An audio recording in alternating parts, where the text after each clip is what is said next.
बुधवारी पुण्याच्या न्यायालयात आरोपी हगवणेंच्या वकिलांनी वैष्णवीच्या चारित्र्यावर संशय व्यक्त करत जे आकलेचे तारे तोडले त्यानंतर संतापाची लाट उसळली आहे। वकील म्हणाले, तिचे एका अज्ञात व्यक्तीसोबत चॅटिंग सुरू होतं, त्यातून वाद झाला। नैराश्यातून वैष्णवीनं आत्महत्या केल्याचं हगवणेंच्या वकिलांनी युक्तिवाद केला।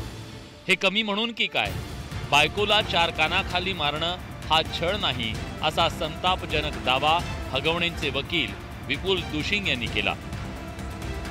मारहाणीच्या बेकायदेशीर समर्थनानंतर वकील महाशयांवर चहूबाजूंनी टीकेची झोड उठली आहे। एवढंच काय, त्यांची सनद काढून घेण्याची मागणी करण्यात आली आहे। काल ज्या पद्धतीने ते वैष्णवीबद्दल बोलले, इतके की काल रात्रीपासून वैष्णवीच्या वडिलांचे, काकांचे, सगळ्यांचे फोन आले, ते इतके हतबल झालेत की आणि हेच करण्याचा त्यांचा उद्देश होता।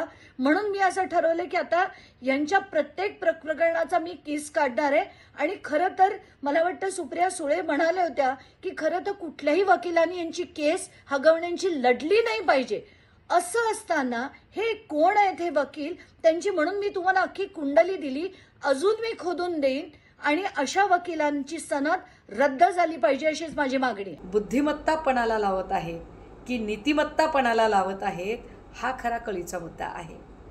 कारण जी आज हयातच नाहीये आणि जी याच नेमक्या आरोपांनी कंटाळून गेली होती आणि या सगळ्या वागण्याने, या सगळ्या छद्मी बाणांनी जिचं अवघं आयुष्य घायाळ झालं होतं, म्हणून तिने या जगाचा निरोप घेतला, तिला जर तुम्ही पुन्हा एकदा बदफैली करणारी ठरवणार असाल तर हगवणेंचे वकील हे बुद्धिमत्तापणाला लावत नाहीयेत, ते नीतिमत्तापणाला लावतायत, याचं त्यांना भान असलं पाहिजे।